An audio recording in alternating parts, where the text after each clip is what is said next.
कहनो प्रेमी प्रेमिका के देखलस ओकरी खूबसूरती का वर्णन कर रहल बा। क्या खूबसूरत तुझे मालिक ने बनाया है, क्या तेरे घुघराले बाल है, क्या गोरे गोरे गाल है। मर्दे फुहर मत बोलल के लइका लइकी से कल रहल का।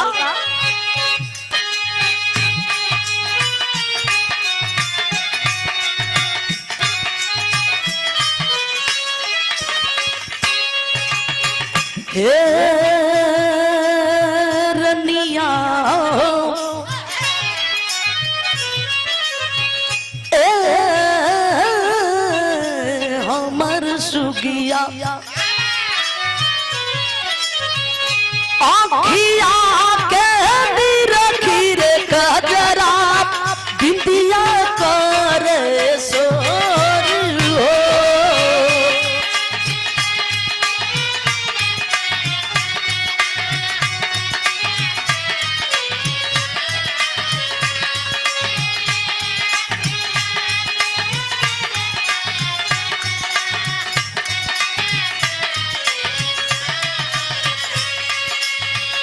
आँखिया के रखी रे कजरा बिंदिया करे शोर हो। गलिया के चुमे कन बलिया, गलिया के चुमे कन बलिया धड़के ले छतिया मोर हो। गलिया के चुमे कन बलिया धड़के ले।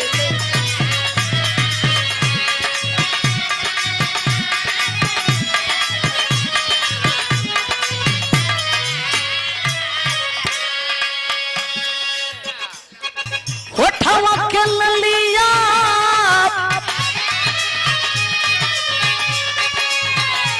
अरे कनवा के बलिया, होठवा के ललिया कनवा के बलिया आँखिया के रे कजरवा।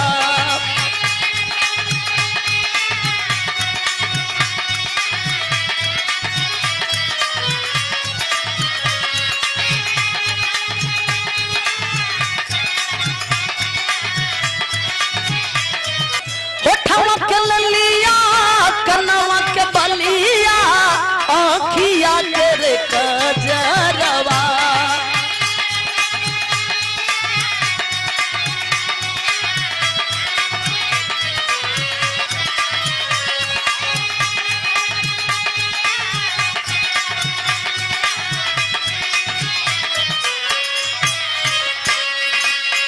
होठवा के ललिया कनवा के बलिया आँखिया के रे कजरवा।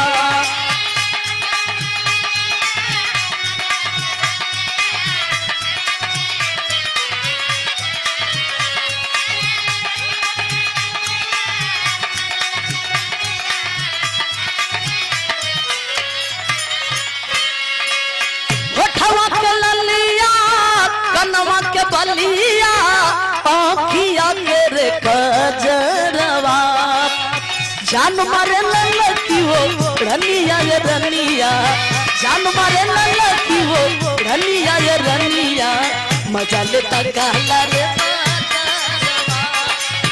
एक हीरो अपनी हीरोइन को देखा है। अरे वाह, क्या कहा है? एक आशिक अपने मासूका को देखा है। अरे वाह, एगो साहू अपने सरुआइन के भोजपुरिया में। सिंगार का वर्णन किया है बहादुर कैसे।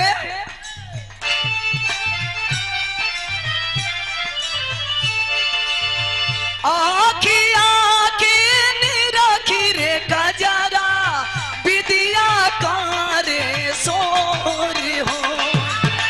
आँखिया के निरखी रे कजरा बिदिया करे सोर।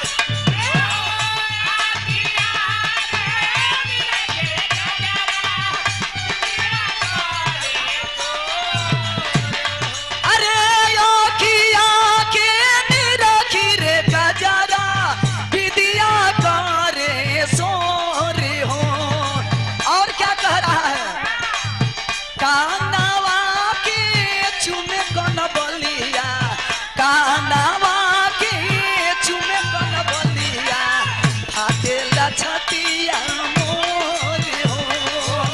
कांगड़ा